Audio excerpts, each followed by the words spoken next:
Well, thank you for joining me as we continue in our study of the book of Genesis. I'm Randy Duncan, and in this episode, we'll be covering verses 3 through 5 of chapter 1. So whether you downloaded the podcast on purpose or you just happened to stumble upon us, thank you for joining. Now, as a recap, last time we talked about the earth being without form and void and what that was all about. And I briefly mentioned and explained what the gap theory was. We also discussed what is meant by darkness being over the face of the deep, and then finally, we discussed the Spirit of God hovering over the face of the waters. Now, if you recall, last time I mentioned that starting in this episode, some of us may need to keep in mind that the only barrier to truth is the presumption that you already have it. And so, with that being said, we begin in verse 3, which reads, "And God said, 'Let there be light,' and there was light." Now, where in the world do we even start to analyze this seemingly simple verse that so many people have heard before? Well, first of all, the Bible makes it clear right here that creation is not a part of God as is suggested in pantheism or some New Age or spiritual religion. It is a product of His personal will. Notice that it said, "And God said, 'Let there be light.'" He created it with the power of His word. He is separate from the creation. He transcends His creation. And so as we go through each creation day when we get there, notice that they all begin with, "And God said." The universe didn't come into being without the personal will and the intelligence and the information from God. Now, there are 2 or 3 different ways to approach all of Creation Week. Now, in this study and in an effort to make progress in going through the book, I don't want to get bogged down in covering all of the subtleties involved in each of these perspectives. I'll just make a quick note or two as we go along, just to introduce you to a couple of different perspectives. But I'll focus on 2 primary perspectives as we go along Creation Week. Now, for our purposes here and in this study, I want to simply introduce you to what I feel are 2 primary ways people interpret Creation Week, and then leave it up to you to study and to read and decide for yourself which makes more sense. And I think it's important for us to remember Acts 17:11 here, which tells us that these Jews were more noble than those in Thessalonica. They received the word with all eagerness, examining the scriptures daily to see if those things were so. And I think we should do the same.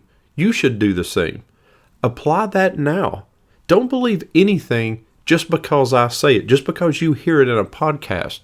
Yes, listen with eagerness, but then you go, you search the scriptures, you do your own research to prove whether those things are true. And that actually applies to more than just this Bible study. I mean, that's a lesson we can apply to our daily lives. Hear a person out, but then do your own research to determine if what they say is true. I mean, we could all do that with the news media and social media that we're bombarded with all day, every day. You know, Aristotle once said that it's the mark of an educated mind to be able to entertain a thought without accepting it. Or to put it in another, maybe more modern way, as Ronald Reagan said, trust, but verify. And so the 2 perspectives I'm going to mention as we progress through Creation Week are what are sometimes referred to as a young earth perspective and an old earth perspective.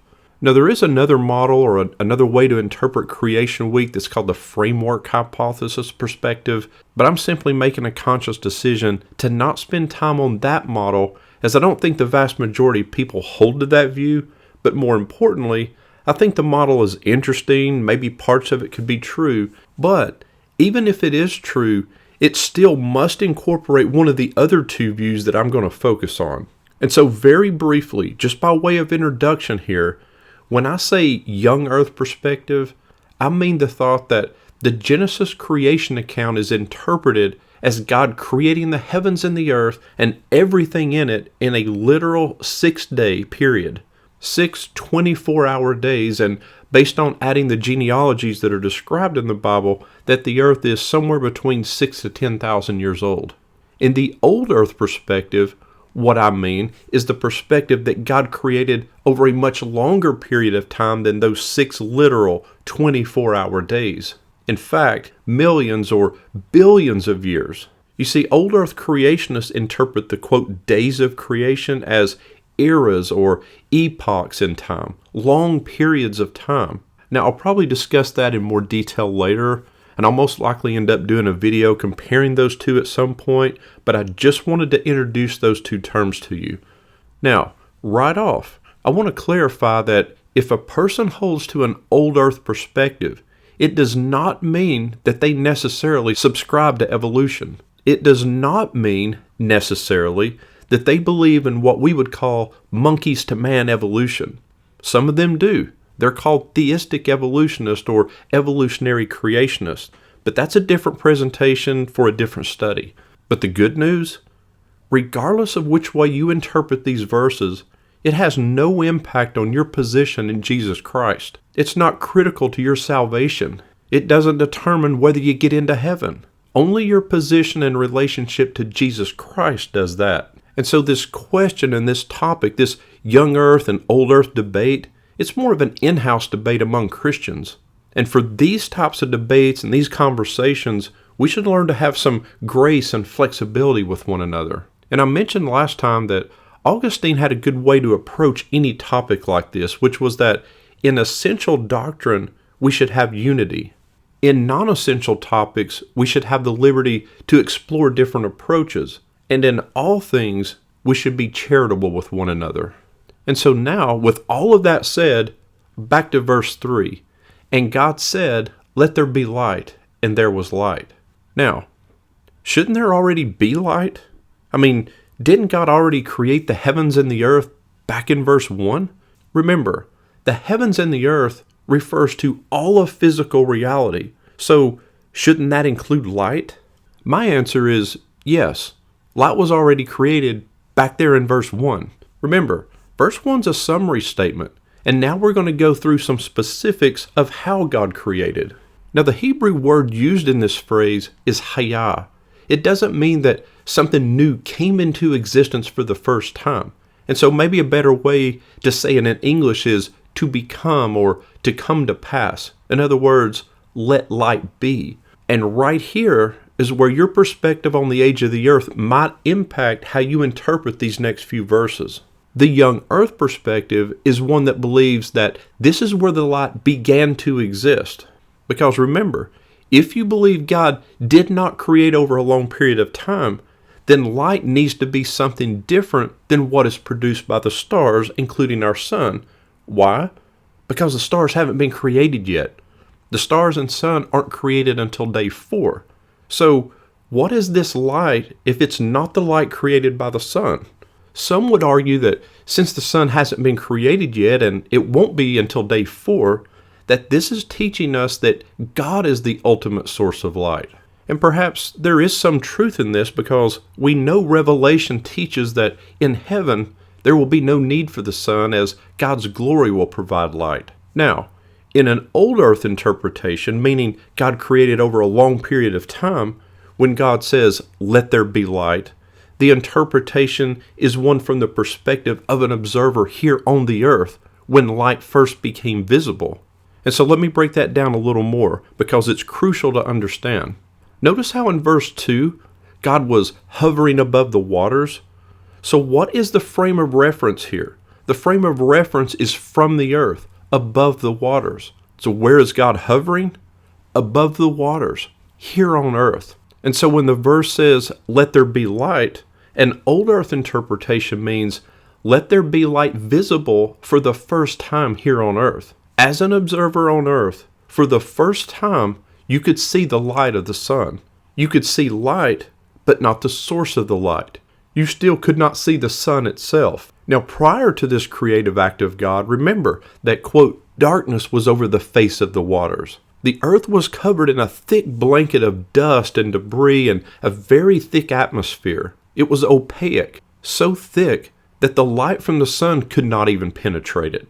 It was dark. And over time, it went from opaque to translucent, where you could begin to see light. I mean, think of a very cloudy day. You can't see the sun. You can't see the source of the light, but you can still see outside because some of the light penetrates the cloud cover. Job 38 verse 9 tells us that God, in speaking to Job regarding the creation, says, that when I made clouds its garment, and thick darkness its swaddling band. So God here is telling Job that he covered the earth in darkness and covered it with clouds. Light broke through so as to be visible from Earth's surface for the first time. Eventually, the translucent sky would give way to overcast skies and then breaks in the clouds that blanketed the earth. Because keep in mind that in the beginning, God created the heavens and the earth, all of physical reality, and that included the stars, the sun, the moon, the planets, etc. They've already been created. And we'll speak more about the sun, moon, and stars when we get to day 4. And so this phrase, "let there be light," has two primary interpretations. One, God created light as something different from the light we receive from the sun, or the light from the sun already existed, but was just now becoming visible from the earth. But verses 4 and 5 continue, "And God saw that the light was good, and God separated the light from the darkness. God called the light day, and the darkness he called night. And there was evening and there was morning the first day." This is very interesting. If there was not a sun yet, then how could there be day and night? I mean, where was the light coming from? I mean, the whole reason we have day and night and evening and morning is due to the light of the sun and the rotation of the earth. And so this is some further evidence that the sun had already been created back in verse 1, when God created the heavens and the earth prior to day 4, which we'll talk about more when we get there. And so to argue that the sun still had not been created and won't be created until day 4, then you have to come up with another source for the light, a source that would have the same day-night effect as the sun does. Now, shifting gears just a little bit, when it says there was evening and morning the first day, what exactly does it mean by day? This is a big deal right here. This is a big question in the whole young earth, old earth debate. Day in the Hebrew is the word yom.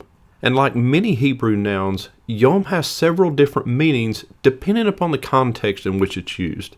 So for example, yom has 4 literal definitions.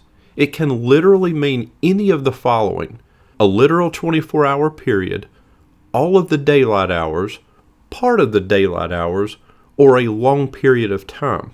And we see that yom is used in all 4 of these ways in the first 2 chapters of Genesis. The first time is right here in Genesis 1:5, where it says God called the light day and the darkness he called night.